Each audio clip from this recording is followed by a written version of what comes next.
1, 2, 3.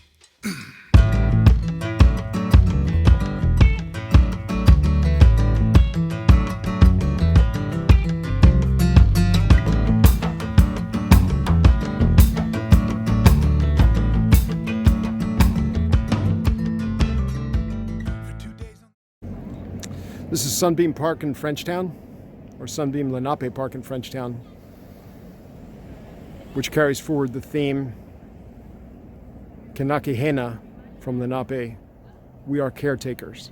And we are the caretakers of our districts, especially and even more so now. Welcome to Frenchtown. As you can see, we're a pretty laid-back community. It's cold out today, as it probably is where you are as well.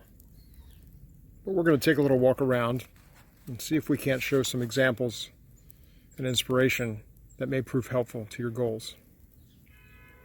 My name is Jeff Buehler, and I am the administrator or leader of the Neighborhood Preservation Program at the New Jersey Department of Community Affairs, State of New Jersey. I'm also a Downtown New Jersey board member since 2004, a downtown revitalization practitioner for the bulk of that time as well, in a couple of different towns, and a serial volunteer for making the world a better place. Oh yeah, I live in Frenchtown, and I love it. It's a great place to be. I hope you can come visit us sometime, maybe when things settle down. So we're here in Frenchtown again today, and I'm going to give you the takeaways right up front. 4 things, just 4. Get together, get ready, get found, and be open. That's it. Those are your 4 post-pandemic takeaways. You can shut it off now if you want, or we'll get into some of the details. But what does post-pandemic really mean? What's it going to look like? Nobody really knows, but we have some clues. Thank goodness we're making progress on overcoming COVID-19. But a couple of things. It's not over, and even when it's over, it's not going to be quite completely over, possibly for the foreseeable future. The impacts of COVID-19 on our districts, our downtowns, our neighborhood commercial corridors has been immediate and severe. But it's also restructuring the way things work. Many larger businesses and corporations are decentralizing their offices, if not outright giving them up. So all of those office workers, folks going to a centralized office, are in many ways not coming back, and in many ways going to be working from home in their own communities, or going to choose communities to live in where they can best work from home and take advantage of those communities, since they are spending effectively their entire day there. This changes everything. And we need to prepare now. So let's start by getting together. Getting it together effectively means, well, getting your act together internally so that you are ready and are strong and are able to move forward. It's about aligning your partnerships, your municipal ones, as well as your internal organization. So now we're here in front of Borough Hall in Frenchtown. And the reason is because as far as getting together goes, your municipality, your city, your borough, your township, whatever it may be, is crucial to getting that done. So you have your organization, right? You need to build your organizational capacity. You need to build your connections and connectivity. You need to build on your policies as an organization. So it's about the policies and not the personalities. It's about the procedure and not the people. So you want to build that infrastructure now during the pandemic. Now, inside your organization, your C4, C6, C3, whatever the nature of your nonprofit district management entity is, if you haven't already done so, take a look at your board and organizational policies based on the 2020 the 2021 reality of life and what this life requires in this pandemic world and in what we're loosely calling the post-pandemic world. Do you have a social media policy? What does it say? If you don't have one, you better have one. Because people are reaching out principally digitally and online now. And that's going to be for the foreseeable future, if not indefinitely. The same thing for media outreach. The media is going to contact you online. The media is going to contact you by phone. The media is going to engage with board members at various points. People need to know what exactly they are doing, what they are allowed to do, what they are allowed to say, what they can say based on board policy and decision. And of course, as required since 2012 by the Internal Revenue Service, the IRS, you better have a conflict of interest policy, which is so crucial for engaging in grants, COVID relief grants, for example, for facades, or for business enhancement, or just business survival, or cash grants to fill in cash flow. All of those things, from state agencies, county, local, federal, even private donations and foundations. Some of your communities have done that as well, where you've raised private funds to support your local businesses. So it's crucial that you have that conflict of interest policy in place, not just for best practices and not just because the IRS requires it, because you want to make sure that your stakeholders in your community, your residents, your business owners, your property owners, those that are assessed if you have an improvement district, that they know they're getting a fair shake and that board members aren't getting preference or deference. It's really important to maintain that trust. Likewise, you want to look at your board and organizational procedures based on the reality of what we have now. If you haven't already built it, you should be building online file sharing mechanisms, whether it's Google Drive or Dropbox or any number of other options that are mostly free, frankly. Online meetings, Zoom, Teams, Facebook Live. There's so many ways to do this. You better be exploring them if you haven't already done that. And then once you try some out, build that into your budget, build that into your way of being. Now, all of this wrapped up together, including the boundaries of your district, your bylaws, your policies, your procedures, all of that needs to be part of your board member handbook, okay? This is the document, this is the get hit by a bus document, so that if, hypothetically, your board disappeared off the face of the earth tomorrow, somebody could pick up this board member handbook, which is going to be digital at this point, so you can save the trees, and is going to be able to, at least at a minimum, get the organization back together and run it, okay? This is crucial. Now consider this, all this stuff is background stuff. This is stuff that we've been putting off. We've been putting it off. And I say we, because I do this too internally. You know, we put off this kind of housekeeping stuff till the last possible minute because it's boring. We don't want to do it. It sucks. But we got to do it. And the pandemic, again, gives us the opportunity to do a reset here and get the ball rolling in the right way moving forward. It's that much more crucial now than it's ever been. So everything important about your organization needs to exist in a parallel universe online. That is your new filing system. That is where the public can access what the public can access. That is where you transfer documents. That is where you post information. That is where everything needs to live. So just like we talk about businesses being online, and the crucial part of that, as I've mentioned, your organization needs to also have that parallel life online. Again, downtown New Jersey, for example, they've done a great job with expanding their website and making their latest conference work online. It took a lot of money, it took a lot of effort, but it was a success. That kind of investment in infrastructure now pays off in the short term, but it also gives you the way forward in the 21st century for how your organization needs to be showing itself to the world and how it needs to be using these digital tools to function. When we talk about building your organizational capacity, and the reason, again, I'm here in front of Borough Hall, is that partnership, that public-private partnership, is essential.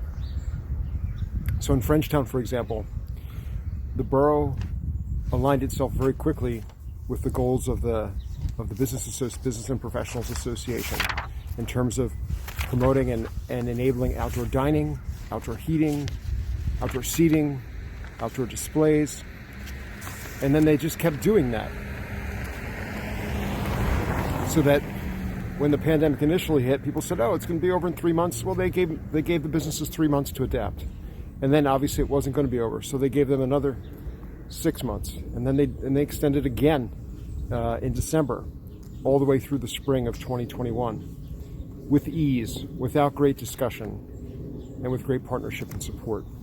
So having that alignment between the municipality and your entity, your downtown entity, your district management entity, your chamber, whatever the type of organization is that you have, is absolutely crucial.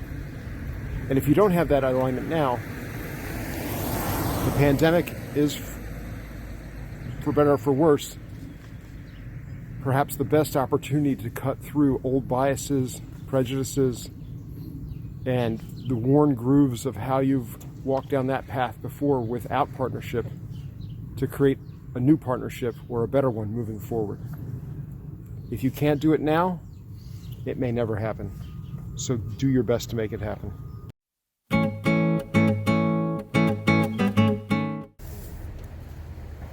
So we're at the stage of get ready. How do we best do that? Well, again, the pandemic's kind of given us time to do things like, I don't know, get the cobwebs out of that weird corner in the kitchen, or finally repaint that damaged piece of the wall that's been there for 25 years prior to when you bought the house or the condo. Likewise for downtown. But how did you find the cobweb, and how did you find that damaged thing in the wall? You assessed your environment, okay? So for downtown, we're going to do the same thing. For your districts, downtown, neighborhood, commercial district, etc. I use downtown interchangeably. You're going to assess your district in real time, a little bit like what I'm doing today. You're going to assess its economic value. You're going to assess its place value. You're going to assess its social value and its civic value. So for example, in Frenchtown, when we look at the economic value, what we look at is, okay, what are our drivers here? Well, it's the arts and culture. It's the mix of restaurants and eclectic retail. And it's sort of the natural surround, the river, etc., that are economic draws and assets, okay? But all throughout that is a thread that is woven, which is that sort of creativity. So Frenchtown's all about creativity. I like to call it the creative capital of the west coast of New Jersey. It doesn't really sell well, but I'll figure it out eventually. So those are examples of economic value. Now, again, your economic value might be a particular ethnic food or cultural niche, like in Passaic, downtown Passaic, with just a really intense and diverse array of Latino food and retail. That's one example. It doesn't have to be some highfalutin thing, but the fact is, you have to look at what your assets are and build off of them, not what you don't have. Build off what you do have. And then you have to CYA, which of course everybody knows, is communicate your assets, which does the other CYA too at the same time. We'll get to communication in a little bit. Then there's place value. It's the physical value. It's the experience of being in the vertical and horizontal realm, the things you can see and touch, smell to some extent, in that space, in that district, within the stores, but then for our purposes today, in the district as a whole. Yeah, you have historic architecture, but a lot of places have that. Is there anything unique about that historic architecture? Is it particularly colorful? Is it particularly from a certain era? Is it particularly well maintained? Do you have physical icons? Like in Frenchtown, we have the Frenchtown Mule. Now we are known for that. That is a thing. And so there's that physical place value, right? And again, Frenchtown has nature and all these other things. You might have incredible architecture. You might have incredible boulevard in your district. You might have some kind of public art or iconic thing a transit stop that's historic. There's any number of things that you can have that help define your place value. It could be the colors and themes in your district that maybe reflect a certain culture or certain flavor that's physically represented on the facades and the storefronts, for example. That's all place value. It could be the lighting, anything you can see, touch, that's your place value. And then your social value. This is sort of the fun quotient. Why do people want to be in your district? So you want to assess that. In Frenchtown, pre-pandemic, we had a lot of activities, all kinds of activities, all year long, really fun, some of which were pretty much local and authentic and local, and some were authentic and were drawing bigger crowds, thousands of people. But for the most part, it has a lot of programming in terms of active programming. Now, that's a big change based on where we're at with the pandemic right now and where it's probably going to be for a while yet. So don't invest too much time into events, let's put it that way, but figure out how you can adapt them. And figure out what your events are and figure out how you can turn them into value-added experiences for people when they come to your district. As for civic value, that's your organization, that's your partners, your municipality. That's the people that make it all go. And yes, there's policies and procedures and all that other stuff too, but ultimately it comes down to people being willing to make it go, and for people in the community and the district and the larger municipality and even the region, depending on if you're a small town like we are here in Frenchtown, but certainly if you're a denser urban area, maybe it's just the neighborhood. It's the people, and it's how much they care about your district, how much they're willing to stand up for it, communicate positively about it, vote for it, vote for policies and people who support your district. That ultimately proves the civic value. It's that sense of pride and willingness to say, yeah, I'm from that town, or I'm from that part of town, and to mean it, and to back it up with the rest, having fun in that district, spending money in that district, and caring for the place of that district. So, to get ready, what do we do now? Okay, what do you do now? It may be 16 degrees out, and it actually is. Do a district walkthrough. Think about and write down what works. What are our assets? What are our physical, economic, or rather place and economic, social and civic assets that you can see, you can experience? And then what sucks? So what works, assets, what sucks, challenges. What are our challenges? What are our physical challenges, our place challenges, economic challenges, social challenges, civic challenges? Photograph every building on the street level, because that's the customer experience right there. Look at the things from the COVID users, or rather, look at things from the COVID experience user's standpoint. They're wearing a mask. They're bundled up in this kind of season. They may have gloves on. They may be thinking about hand sanitizer. There's a lot of factors. How far can they see into the store to see if that's a place they want to take that leap? Because it's a leap in a pandemic to go into a building, right? For some of us, for many of us. Take that into consideration. I'm no doctor, I'm no virologist, but the fact is this stuff's going to be part of our world for some time, and we need to think about that as we build and rebuild our districts and our individual businesses. And then also consider the percentage of your GLA, your gross leasable area, that's office space. And what kind of office space? Is it large office space? Is it small business office space? Because a lot of that, if it's large, is probably going to be thinning out for the foreseeable future. Maybe not right away, but possibly right away. And that thinning out is going to really change your district, the district composition, for the worse in some cases, but it's also going to give you opportunity to consider how that office space and that GLA can be reused. So we have to ask ourselves, how are we guiding that change? Right? Are we getting the results that we want out of things? Do we have design guidelines or requirements for buildings and storefronts, for example? Or placemaking guidelines for how we work in the public realm, or requirements? How do our incentive programs work? Are we getting the results that we want from those things If we don't have them, maybe we should think about it. If we do have them and they're not delivering on the outcomes we want in real time, and again, now's the perfect time to make that change happen.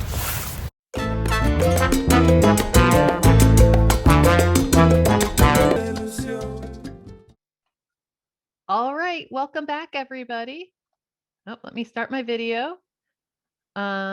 And for those of you who haven't been on this before, because there are some newbies, we really like to do conversational. So if you have any questions for Jeff first, and then any thoughts, we love to hear good ideas that you've done and implemented and want to share, or if somebody's thinking about doing something and wants to ask if anybody else has done it. This is really all about, we do this, normally call it a round table when we're actually around a table. So it's conversation amongst everybody. So anybody have questions, comments for Jeff to kick off? Or Jeff, did you want to say something real quick before anybody? I'm saying plenty here, so no, Okay. I just want to hear what folks think and what their questions and comments are. Absolutely. Oh, Ryan, I see your hand. Go ahead. Yes, Jeff. Hello. Hey, Ryan, long time. I know, right? Last week. So, question for you. I really appreciate the first piece of the presentation of getting together and making sure the policies and the organization is structured in such a way we can move forward with a strong foundation. I'm wondering if you have any advice how to balance doing that kind of deep work, the boring stuff, as you versus our merchants and our property owners are looking for immediate help now, and what can be done in the in the right now that helps them from a programming standpoint. So how you balance those two aspects of district management. Wow, it's a softball. Thanks, Ryan. So if I knew that answer, I wouldn't be working for the state. No, basically, the second half of this presentation is more about the implementation side, just so you know. But at the end of the day, you as the executive director, for example, in Milburn, you need to work that balance out yourself, because if you don't build the infrastructure up front, you're never going to build it. And you can't really build it incrementally. You need to commit, and you need to pull at least a couple of board members or other volunteers aside and say, listen, we're going to do this. We're going to R&D, right? We're going to rip off and duplicate best practices from people who might know how to do this stuff, possibly me, and other towns. We're going to call Hamilton and say, hey, Hamilton, you guys have an amazing set of policies that you guys wrote. Granted, it's 10 years old, but we're going to use that as a basis instead of having to reinvent the wheel, for example. So I think the idea is to rip off and duplicate, is to R&D as much as possible so that you can save time and then focus on making real world stuff happen, like you're talking about, Ryan.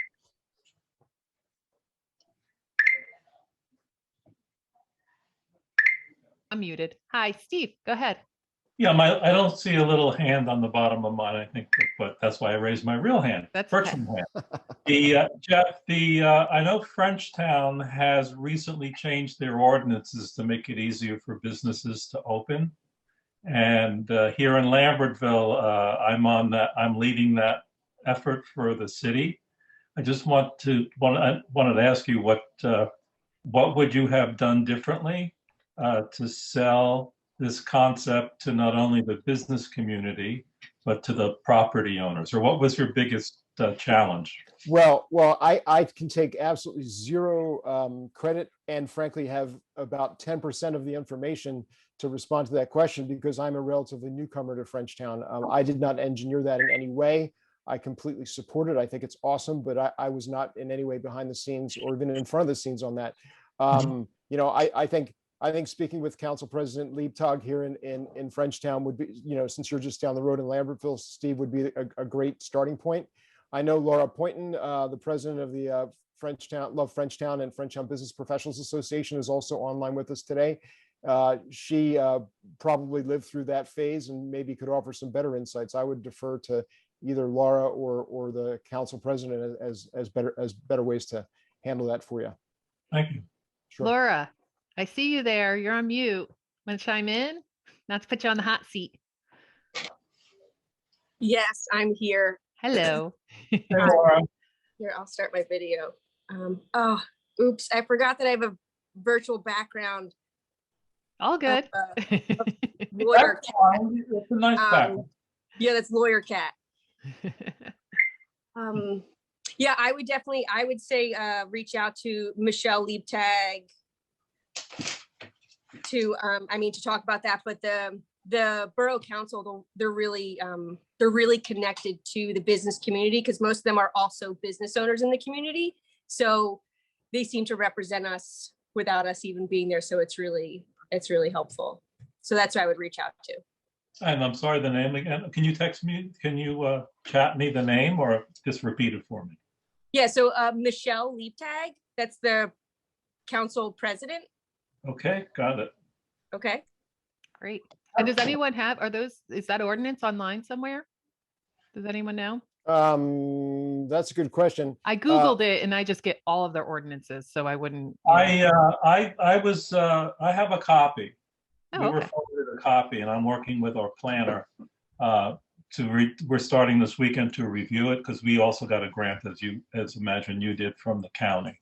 Mhm. So, and I being a former business owner in town, and now on council, volunteered to spearhead this, because I have a little bit of experience in what it's like to be on Union Street in Lambertville. So Steve, if you could send that to me, we can upload it on our website and share it as a resource.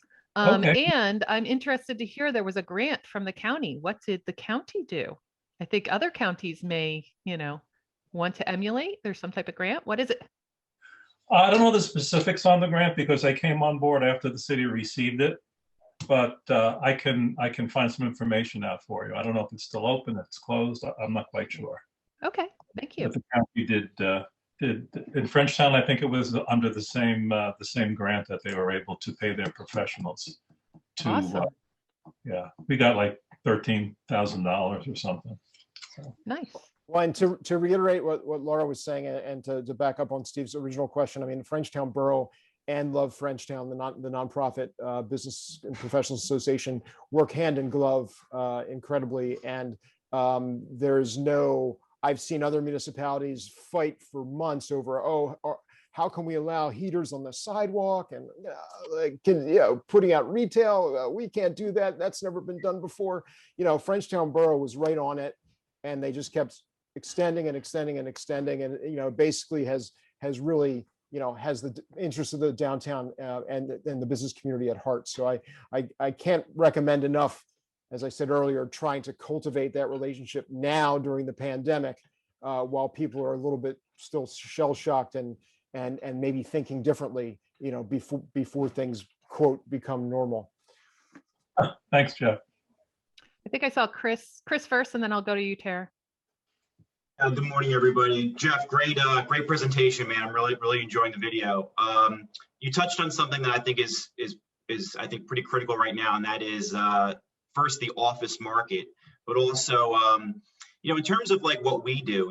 I represent several business improvement districts, and up until the pandemic, I was used to meeting in the back room of like restaurants for board meetings and things like that. And, over the last year, I pointed out to a lot of my boards, guys, I don't know if it's ever going to be appropriate again for us to continue to meet in the spaces that we had been meeting. Yep. And so we probably want to figure that into our budgets, because there are some cases where business improvement districts have office rentals on their budgets, and these are things that we need to consider long term. I'm just curious, is anybody else having interesting conversations right now around office usage and what the next couple of years might look like?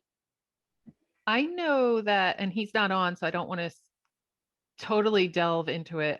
In Westfield, they were actually, somebody suggested you should have an office on the main street so that you, i.e. move your office from some upper floor, smaller space right now, so that you're visible and so that you kind of serve as a tourism hub. And, we discussed it internally, and there's pros and cons, right? Like, I'm like, well, one, you have to have stuff to show people, which you currently don't have. So what use is that forward facing office if you don't have the stuff, and you have to spend money to create the stuff? And so if you have that in your budget, and is that office going to cost more than your second story office? Now, if we get to the point where we have a lot of vacancies and you can become a pop-up office on Main Street that maybe then moves when they find a tenant for that space and they're willing to give you a cheap rent to just fill it, although then there's the moving costs. So I think there's a lot to consider and think about when you're talking about office. So that's just one experience I've heard in downtown Westfield. I don't know, is anybody else grappling with this, thinking about this? Well, I can say in larger, in larger cities in particular, I'm thinking the Newarks and the Jersey cities where there's such a large office component, they're sort of at the highest risk for this change.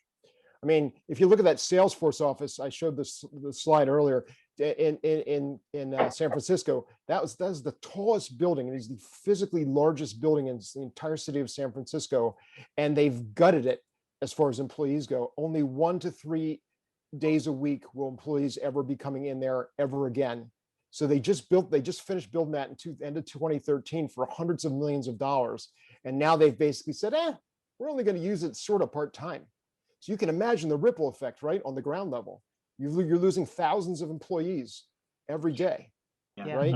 And they're not going to restaurants. I mean, but what they are doing is, if they live, a couple neighborhoods over, they're frequenting those restaurants more, right? So it's a trade-off, right? So I think for the larger cities, it's going to be a much more complicated math for this. But for smaller places that have more small businesses and local oriented businesses where it's not so much a commute in, I think the impact will be relatively minor from an office standpoint. But to Chris's point, you got to get your boards online. You got to figure out the tools that you're going to use, try them all out now, and then commit to them financially so you can build that infrastructure. So go ahead, Chris. I'll just finish up my comment by saying that, my boards have essentially moved away and are prepared long-term to just meet virtually.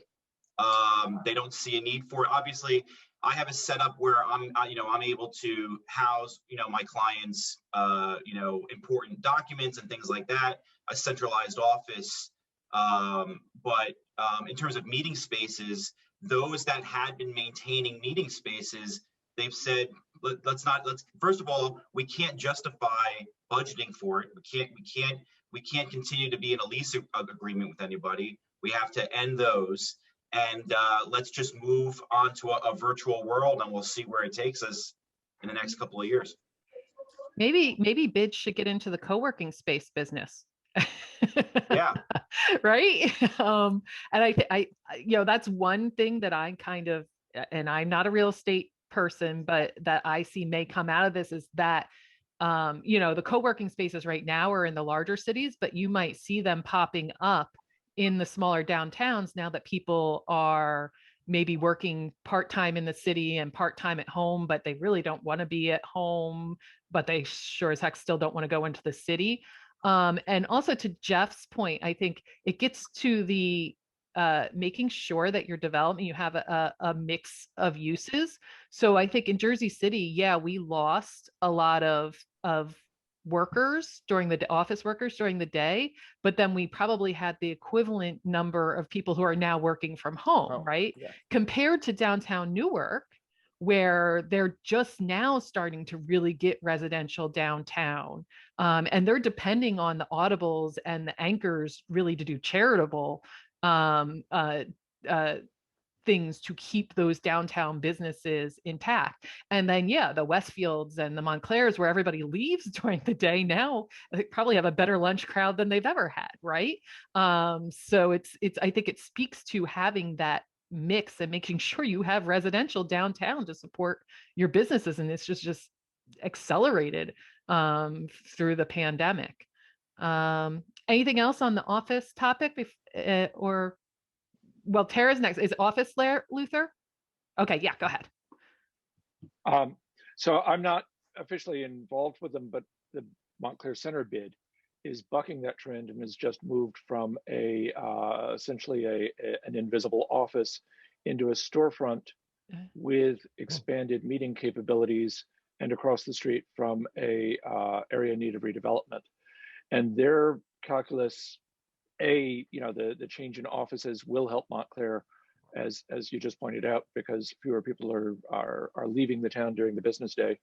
But also the market was such that it was easier to move into that space now than it might have been a year ago. Yeah. And because of COVID, having control over a physical meeting space rather than being dependent on others for a physical meeting space was an affirmative factor. Yeah. And it could be an interesting way to provide, not officially being co-working, but if you do have a space with office, that you can offer that also to your businesses if they need it. Yeah, I think it's really a neat concept. And yeah, with rents going down. By the way, stay tuned. In April, we have Marta Person Villa coming back. She did a real estate market webinar in April of last year. So we were like 1 month into the pandemic. And so we're doing 1 year later. So April 16th, come back to talk about real estate markets with Marta. So Tara. Okay. Hi, everybody. How are you? I really enjoyed the presentation. I thought it was really interesting. But this is all really useful information for like my professional work, but I want to ask a question with my like volunteer hat on at this point. So I live in Manville, and we have been trying for years and years and years to kind of revamp our downtown. And it's been hard because there's been, in the past, there was flooding, and we have a huge vacancy rate in our downtown. It's just, the problem's getting worse and worse as time goes on. So Jeff, I loved how you said one of the things to do is to go downtown and kind of digitally inventory all of the buildings.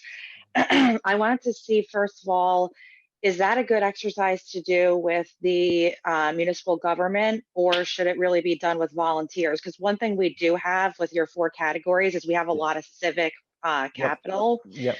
The other question in relation to that is, what do you do once you have that kind of archive? Do you bring it to the town council and work with them? We don't have a business organization functioning right now. How do you kind of take that to the next step?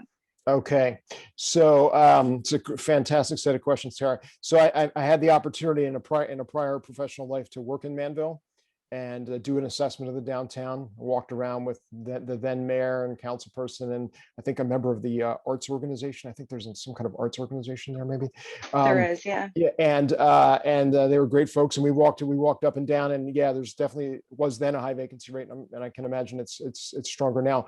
As far as taking the photographs and just any of the boots on the ground stuff, I mean, at the end of the day, it doesn't matter necessarily if it's the municipality that does it or if it's a private sector entity or nonprofit that does it. It's just that it gets done, right? One of our mottos in neighborhood preservation program is GSD, get shit done. And so that's our approach. It's the methodology is less important than the getting the result, right? So I would say whoever's willing to do that, do it.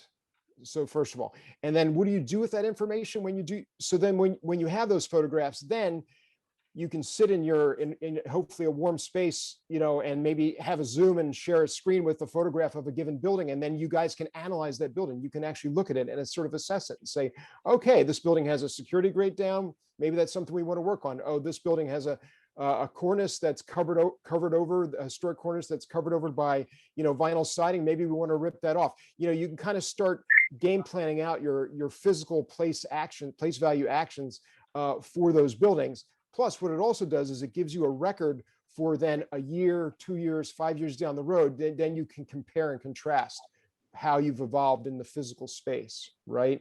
Got it. Yeah. At the end of the day, that storefront experience, that's where I call it the vertical and the horizontal. That's where the vertical and the horizontal meet. That's where the customer experience lives between the lower cornice at the storefront and the curb, right? So you have to look at how does that zone look to your customers or potential customers, whether they're driving by or walking by. So I think being able to use that as a tool so you're not freezing your butt off outside all the time, standing in front of a building with a group, social distancing and all that notwithstanding, to kind of assess that place value and that kind of storefront value. Got it. Okay, that's a really good. So that's like an incentive maybe that the borough could offer to people coming in, is if they looked at their ordinances and maybe allowing to free up that space. Maybe that's a type of incentive. Is that like a correct way of thinking? Or well, I mean, it's kind of like a store, right? You need to know your inventory. So just like a business owner needs to know the inventory that they have in their store, physical inventory, you need to know your downtown inventory or your district inventory, Tara. So anything you can do to assess that inventory from an economic and physical standpoint is really crucial, because because you can't sell or incentivize what you don't know. So the more you know about your district, the more you can market, sell, and incentivize for it. Okay. All right. Thank you. I appreciate it. I'd like to add one thought on that, though. And I think whoever you can get to do it, great. If there's equal chance of a civic or a bid or something doing it versus the town, I would have the bid, because I do see maybe some people not being as forthright with some of their information, fearing that the city will either, there's a CO that didn't happen, or a permit that didn't happen, or a code issue. Yeah. And so I think they'll be more forthright with a bidder than the town. But hey, if the town's willing to do it and you don't have somebody else to do it, let them do it. That's just I agree with you completely on that. The only problem is, I think this probably happens in a lot of towns. It's like, we need to get something in so that people realize, like, okay, this is what our vacancy rate is and this is what we need to work on. So it's like, however we can get like that information out in the public. And I like what you said about the other thing I wanted to just add, Jeff, is I thought it was super important how you said how people promote the town is super important. I don't think people realize that enough, especially now with social media. Like, it has a lot of effect. So if people in the town are doing nothing but complaining and putting out bad things, it really influences the rest of the people, so 100%. Yeah. And so I see both Lou and Steve. Are either one of you or both of you in response to this, or a new topic? New topic for me. Okay, then I saw Lou first, so go ahead, Lou. Yeah, well, actually, first I want to do is chime in. I'm actually from Westfield, so to go back to your original discussion, we are looking to relocate our SID, our DWC office from that perspective, and it won't be on a street front, but it will be much more visible than we are today, and that came from a lot of different points of view. So some of it's spurred on by COVID and the need to be more available, more visible for whether it's a retailer looking for support, whether it's someone trying to relocate into town, whether it's other type of non-for-profit or civic organizations trying to have a discussion with us on a more regular basis. So we'll come out of a basement location that we've been buried in for over 10 years and become more visible, but more than likely in a first floor. I just want to go back on the office space discussion and throw something out, some a little different background. So I come from the retail world, worked for a international player in Foot Locker for a long time. I just recently retired. And it's interesting, and this could be more from a Westfield standpoint, or if you're a little closer to the New York City hub from that standpoint. But what we actually see is a potential opportunity where you have major corporations that had people commuting from a Westfield into New York City in an office environment is now looking for smaller office environments where the employees can feel safer, but still an environment where teams can work together and share information, where because not every organization is willing to concede that their only future is digital. So it's interesting because Regis has some pretty good facilities already in Short Hills and Berkeley Heights, so that takes them out of the mix. But there's some other players that play in that shared space that we think are an opportunity for Westfield and a chance to reuse some of the unfortunately vacant retail space we have to make it more viable and create more of the daytime traffic downtown under the optimistic stance that things will go back to a new norm and there will be people moving around in your downtown on a regular basis. Great. Thank you, Lou. And yeah, I wasn't criticizing what Westfield's saying. I'm just saying you have to think about everything, right? Like there's pros and cons to whatever you do. Steve. Yeah, I just wanted to chime in and just let folks know that I'm actually here on behalf of my real job as well, which is working at the New Jersey Business Action Center, and online, and we have in the past partnered with DNJ to get our message out of what our organization, the state, can do for small business. And Don Newman, who is the head of small business advocacy that actually works with a lot of small businesses, is online at it. And if he could just say a couple of words to promote our free service, I think it would be very great, very informative to everyone that's online. So if that's okay. Yeah. And while he's unmuting, I will, we actually have an article from you guys about what you provide. So I'll put the link in the chat box. Oh, great. And then, did you want to say anything, Don? Yeah, thank you. And I also put my contact information in the chat as well.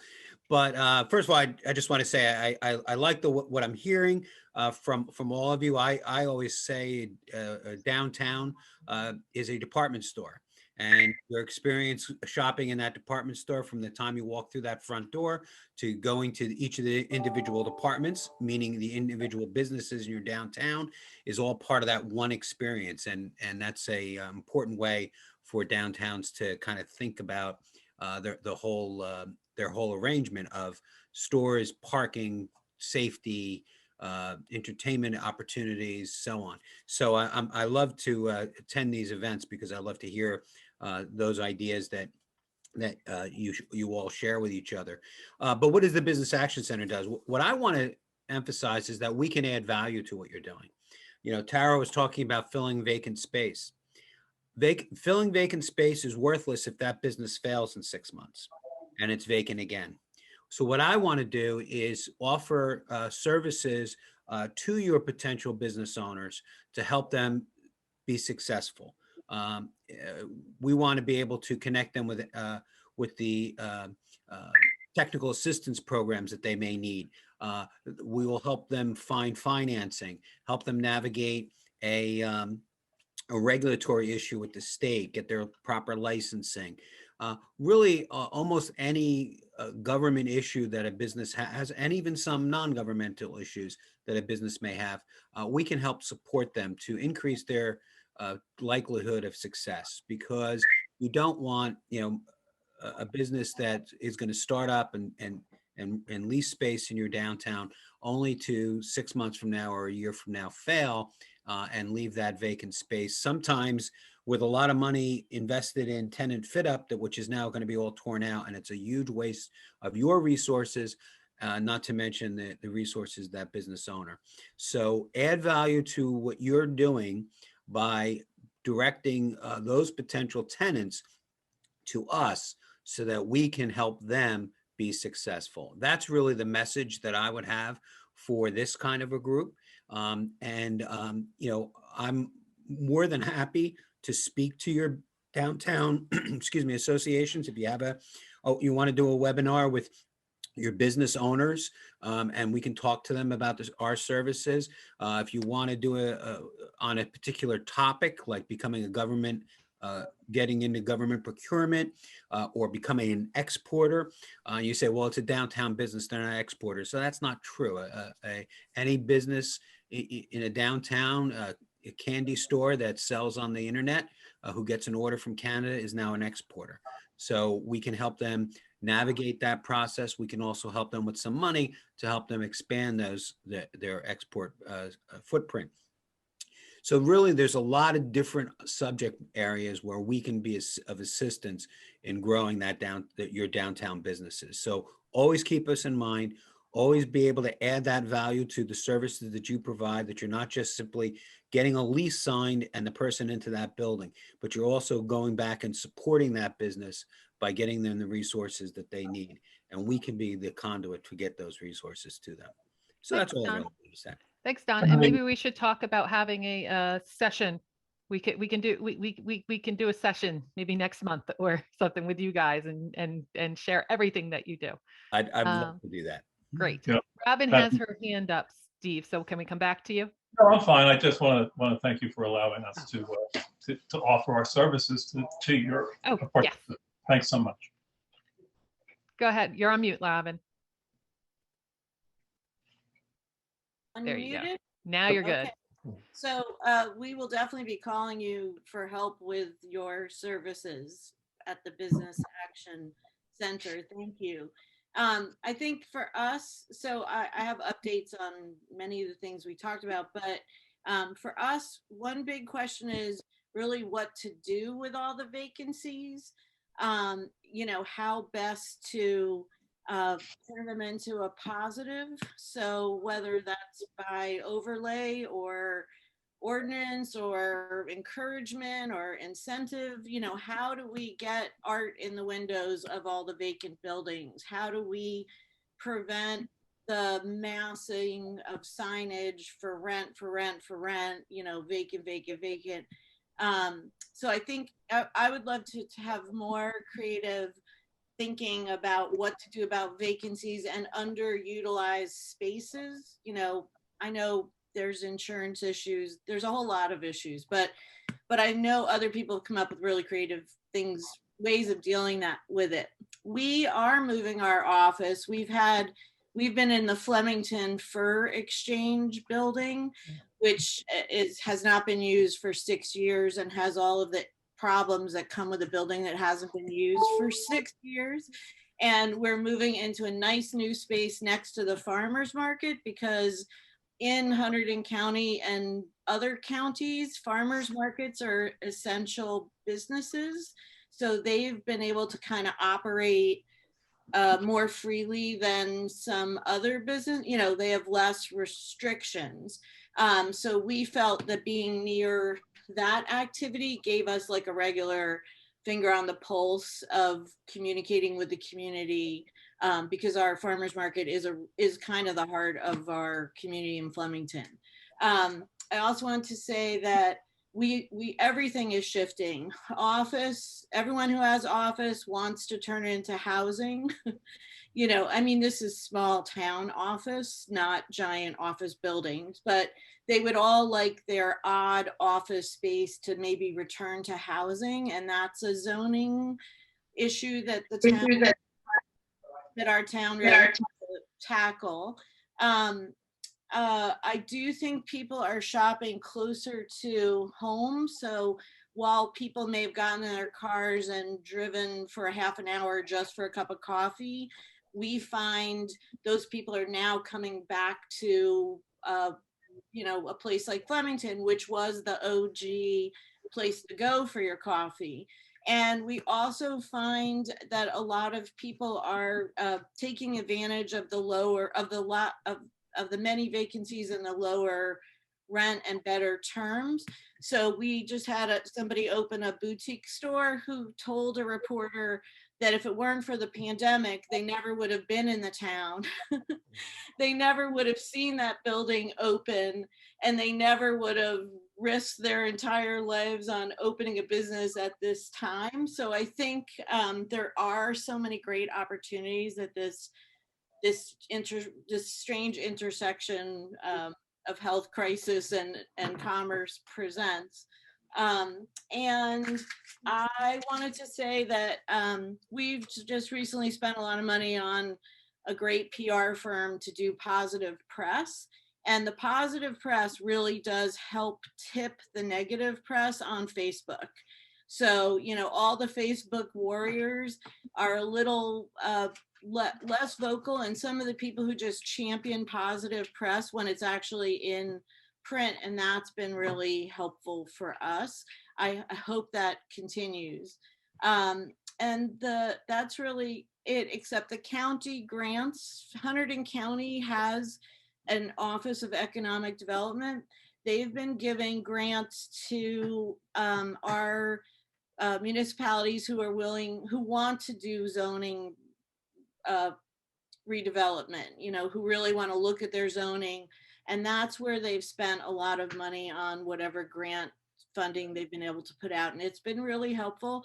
It's also been really helpful to look at Frenchtown and Lambertville and Milford, because we all have similar zoning issues and see what changes other people are making so that these things can maybe be more county-wide.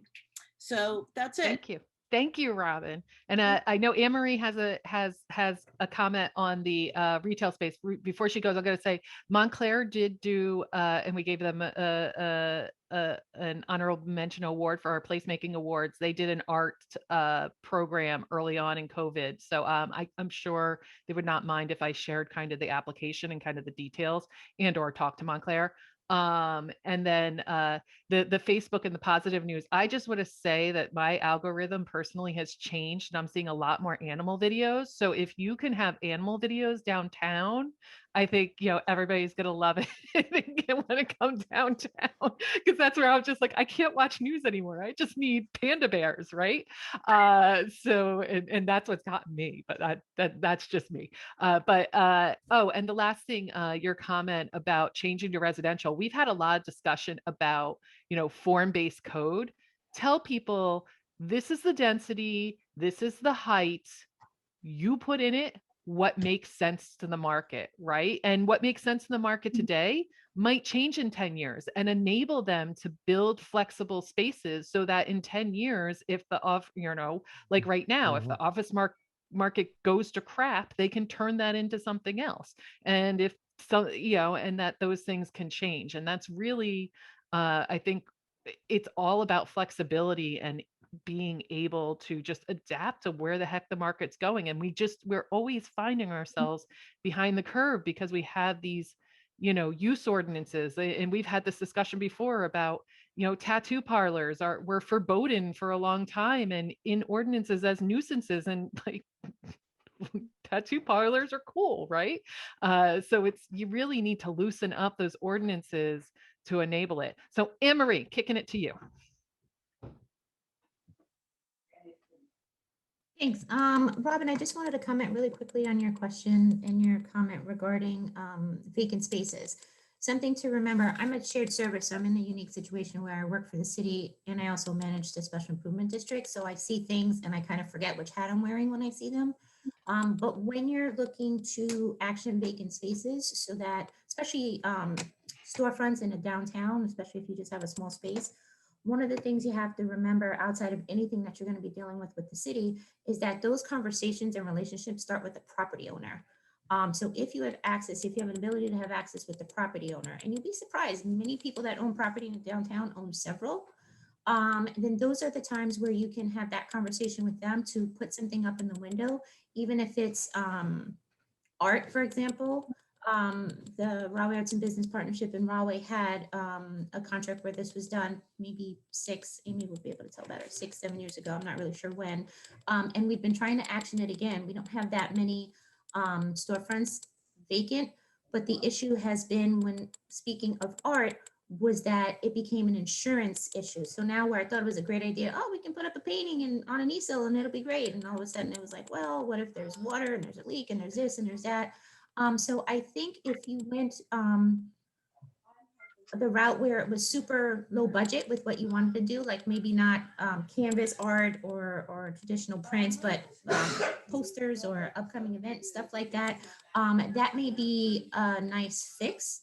Another option that the city of Rahway did when we initially started the new development, kind of the redevelopment of the downtown, was film that was on the window, where you some people have them as like window clings and such. And it was done for when the Watt Hotel across the street from the train station was being built, because it was such a large vacant space of window, and you didn't want to see constant construction, and nothing looks worse than that butcher paper. The city had invested in film to go over, and it looked like trees and windows, kind of like when you have new construction and they put that same kind of thing over fences, so that it looks like this is what's going to come.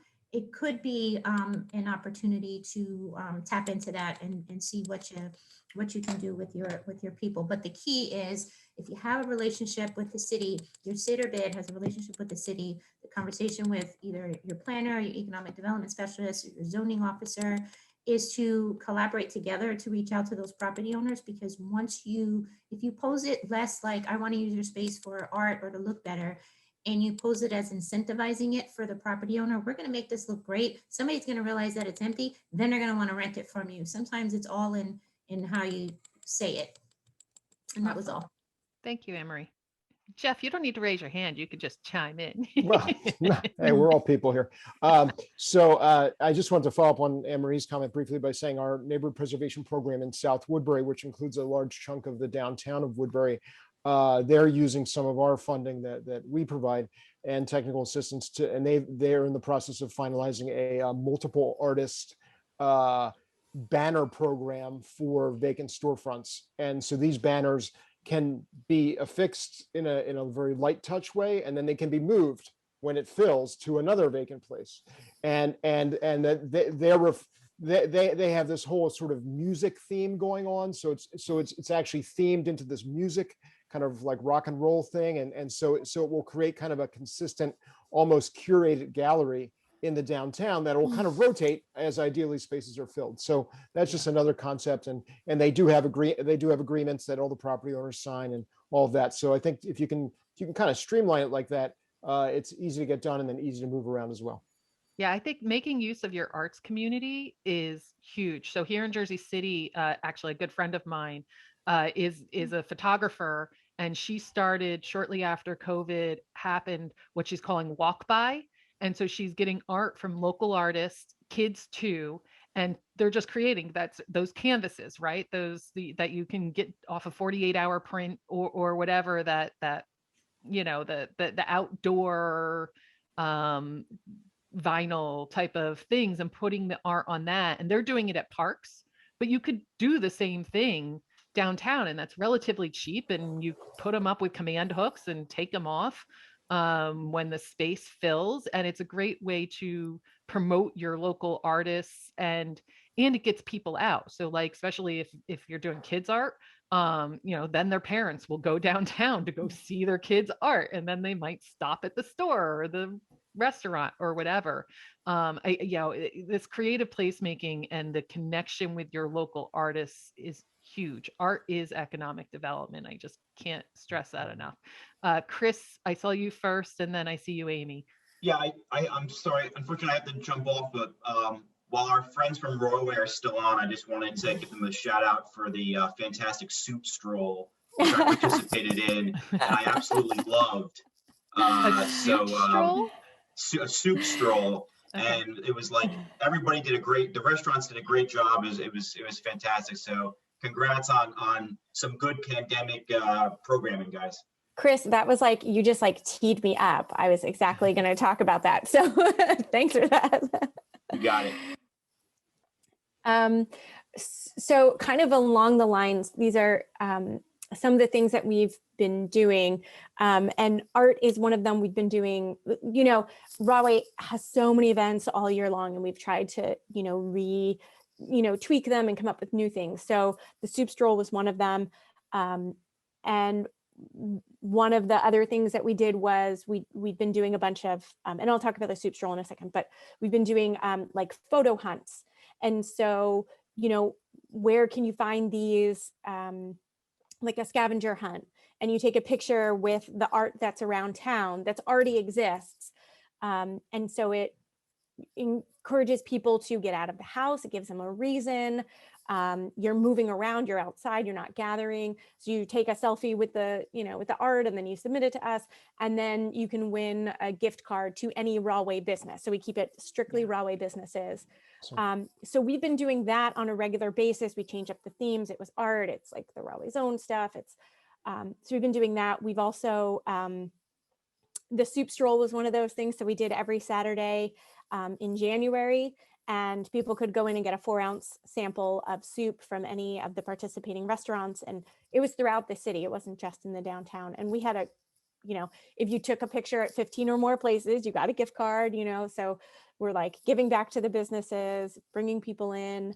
And I'm so glad Chris was there. It was a really, really great event that we did. And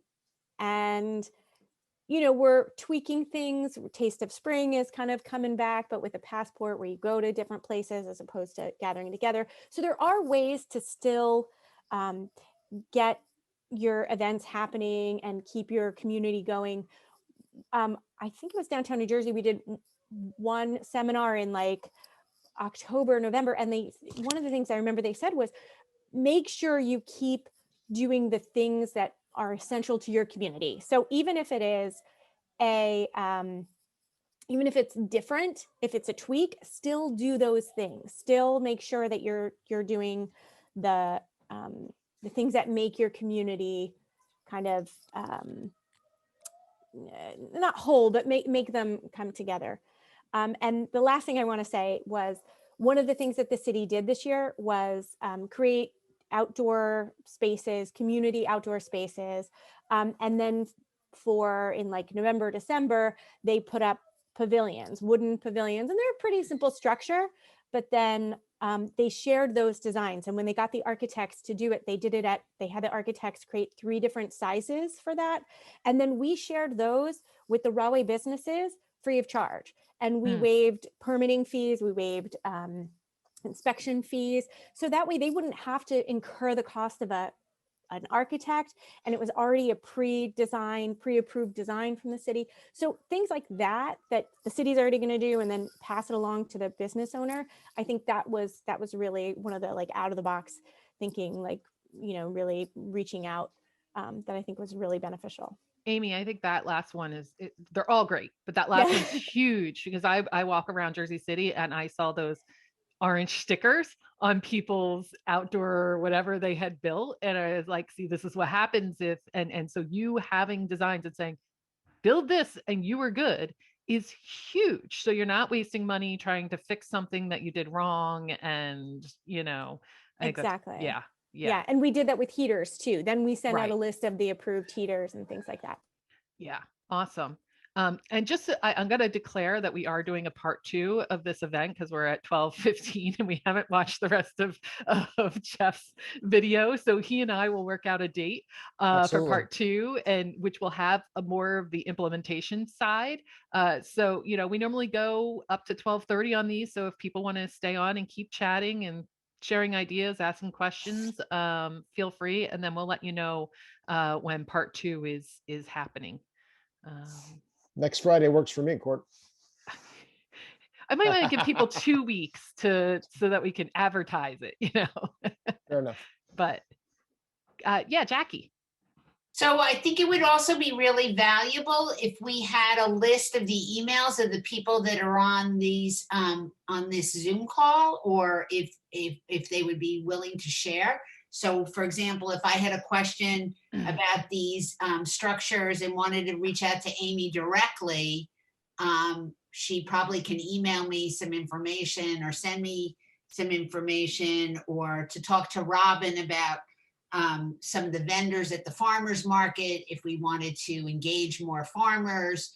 I think that would be valuable if we could share it if everyone would be willing to disclose their email address on a obviously confidential basis, with the understanding that it would be used for the purposes of networking for their individual communities, or however that would work. So what I will do, that is a wonderful idea, which I wish I had thought of sooner. I will, for future events, put a mandatory question that says, are you okay with, because I don't want to just share people's emails without having asked that. But if you send me an email, I will always share people's emails too, especially if I know them, if it's somebody. So send me an email who you want to talk to and I'll hook you up. But for the future, I think that is a wonderful idea, but I'll ask the question and make sure everybody's okay with sharing of their emails. Yeah. Okay, great. Well, Courtney, you could ask people to respond now if they want their email shared, and they could just put yes in the chat box. Yes, go ahead. Do it to Rebecca Kuttner. Just do a private message to Rebecca Kuttner. She's my assistant planner, and she'll keep tabs. So if you do want to share your email, say yes, and we can do a little something like that. Anybody else have questions, more thoughts, something you want to get off your chest? And Jeff, do you want to give a teaser for what will be in part 2? Well, will there be more Star Wars? No more Star Wars, but we'll have some nice Latin music to segue, and in fact, the next section is more of the get stuff done piece of it, less the internal and more the external. It's definitely the more fun of the two sections. To the extent that this was not fun, it should be more fun for the next section. Great. And so this video, the first half of the video, Robin, I'll get you 1 second. I just put up a link to Jeff's PowerPoint, which is also on the website where you registered. Now this session has moved down to the past sessions, and the PowerPoint's there. And I'll also get the video, well, the first half of the video and this conversation up there Monday-ish, because I'm going to have to do a little piecing together and editing because I started recording late. But that'll all be up there, and also on our social media and our YouTube channel. So, you know, people can watch part 1. Robin. I want to say kudos to you and downtown New Jersey, because I think that this is the most support, collaboration, creative problem solving that I experience in my professional life. And, you know, it's not the fault of my board. It's not the fault of my municipality. It's not, you know, it just is that we all are we're practitioners doing the work, and we probably all spend our time thinking about this. And it's so complicated. It's never been easy, but it's just, you know, no rules, no way to forecast. Everything has to be a contingency plan. So I would totally welcome sharing emails and having support. And it's, for me, it's everything from, we didn't find a list of approved heaters, but other people in New Jersey did. So, you know, how do we reconcile something like that? Like, if we're all following the same rules, but other people found the heaters, like, let's share that? Yes.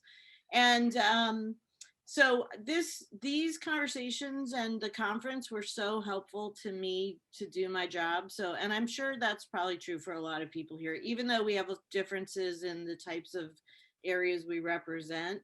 I think we have more in common. So I would welcome any kind of support group or creative collaborations. And I also want to suggest, again, that maybe we could try to do one event together, you know, like whether it's make music, you know, like the sort of make music, everybody makes music with pots and pans or whatever they have on one night. Like that chalk art idea of doing chalk in place, that somebody talked about it in the conference. Okay. I missed that. I was Yeah, probably multitasking. Might not have been in that symposium, but it was really good. They basically gave out packages of chalk that people could pick up, and then they just chalked wherever they were, and then they shared the pictures, but it gave people something to come and look at. And it, you know, it had there were very few barriers to being able to do it. Right. But I think it would be really great if maybe if there were a downtown activity that we could all do safely, to kind of show our collaboration and that we're all working towards the same goals. I think that'd be really cool. I love it. And followed up with a happy hour. Which those of you who joined was really fun. During the conference, we did it was a virtual tour of Newark, and then we had a local distillery. He showed us how to make a couple of cocktails, and then we all chatted. So I'm up for more virtual social. And when it gets warmer, I think we're also going to try to find a large outdoor space where, if people feel comfortable, we can do kind of an informal virtual gathering one Friday volunteer afternoon. Rahway. Okay, let's find a place in Rahway when the weather gets like a place that's big enough for us to spread out. Great spaces, yes. Yeah. I'm all in for trying to get together in the late spring, early summer. And Carla put in the chalk arts link. So any other comments? Question, and thank you, Robin. We really appreciate it. I have been working hard this year, far more hours than a typical year for downtown New Jersey. But I love these conversations we have. So, Steve. Earlier we touched on outdoor, not outdoor, but farmers markets. Does anyone have an outdoor farmers market that either the municipality supports or your organization support currently, through all of your business community?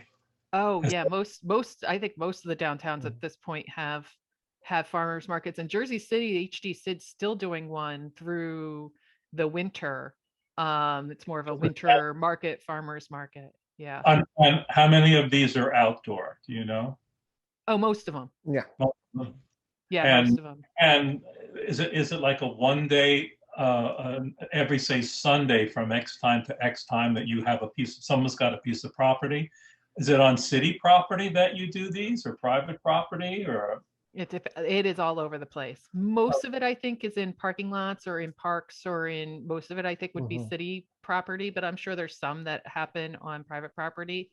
Oh yeah. Yeah. We actually did, if you go back to our forums, we did early on, because Highland Park and HD Sid were like the first two to actually get their farmers markets going during COVID. And we did a forum on farmers market. As far as I know, pretty much everybody, got their farmers markets back up this year. Edible Jersey also maintains a list of all of the farmers markets that are going. So the outdoor ones are just a one day ascent. That's it depends on the town. Most of them it's one day, same time every week. Some of them do it twice a week. In Jersey City, there's, depending on who's running it, there's I think 10 going on across the city on on any given week. So yeah. Oh, that'd be interesting to pursue. And and to talk about one other thing, how that maybe some communities can do. In my private hat or my public hat, I don't know which hat I'm wearing, is as you all know, the Shad Festival, which I ran for 17 years, was canceled last year. And one of the concerns that one of the major fundraisers we do for the schools and artists for a college is a poster auction. So what we did this year is that we did it online, and it was extremely successful. So if any community has a fundraiser or an organization they champion, and I heard arts a lot here, you may be able to do an online art auction and raise the money for whichever organizations, including yourself, to fund yourself going forward. It was very successful. So I just throw that out there as a way that you can perhaps promote the arts and do it virtually. Awesome. Thanks, Steve. And Steve, just so you know, there were a couple of comments. If you're not watching the chat, there were a couple of farmers market comments in the chat. All right. Anything else? All right. Well, thank you, Jeff. Jeff put a lot of time into that video, and you've only seen part one. I was not expecting such high quality. That was really awesome, Jeff. We really appreciate it. And stay tuned for part two. And I look forward to talking to you all again in a couple of weeks. And have a happy weekend. Enjoy the snow. Be well. Thank you all. Thank you very Thanks much. all. Thanks, everybody. Thank you.